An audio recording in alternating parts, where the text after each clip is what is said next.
মেসিকে কেন্দ্র করে আজকের যে চূড়ান্ত অব্যবস্থা, এই অব্যবস্থার দায় সার্বিকভাবে আয়োজক সংস্থা।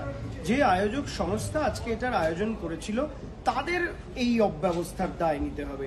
এর সঙ্গে রাজ্য সরকারের কোনো সম্পর্ক নেই, এর সঙ্গে তৃণমূল কংগ্রেসের কোনো সম্পর্ক নেই। রাজ্যের ক্রীড়ামন্ত্রী অরূপ বিশ্বাস সেখানে আমন্ত্রিত হিসেবে উপস্থিত ছিলেন মাত্র।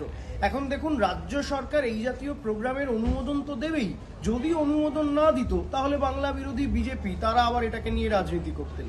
আজকে আমরা এই যুবভারতীতে দেখলাম যে গেরুয়া পতাকা ধারণ করে বিজেপির লোকেরা তারা সেখানে গন্ডগোল পাকানোর একটা চেষ্টা করেছে। দেখুন, বিজেপির স্বভাবই হচ্ছে জায়গায় জায়গায় গন্ডগোল করো। নবান্ন অভিযানের সময় আমরা দেখেছি এরা দুষ্কৃতীদের নিয়ে ঘোরে, বিভিন্ন জায়গায় লোক খেপিয়ে গন্ডগোল তৈরি করে সারা দেশে বাংলার বদনাম করো। সেই বদনাম করবার জন্য বিজেপির একটা ষড়যন্ত্র এর মধ্যে রয়েছে। আপনারা ইতিমধ্যেই দেখেছেন রাজ্যের মুখ্যমন্ত্রী তিনি একটি 3 সদস্যের কমিটি গঠন করেছেন, যাতে গোটা ঘটনাটা তদন্ত হবে এবং সামনে আসবে পুরো বিষয়টা। গোটা বিষয়টা নিয়ে রাজ্যের মুখ্যমন্ত্রী তিনি সামাজিক মাধ্যমে তার বক্তব্য জানিয়েছেন।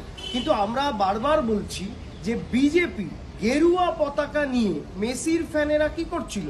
যারা মেসির ফ্যান, কেউ মেসির ছবি হাতে নিয়ে যেতে পারে, কেউ মেসির জার্সি হাতে নিয়ে যেতে পারে, জার্সি পরে যেতে পারে, কিন্তু গেরুয়া পতাকা নিয়ে যুবভারতী স্টেডিয়ামের ভেতরে অশান্তি পাকানোর চক্রান্ত সেটা কিন্তু এই বাংলা বিরোধী বিজেপিরাই করেছে।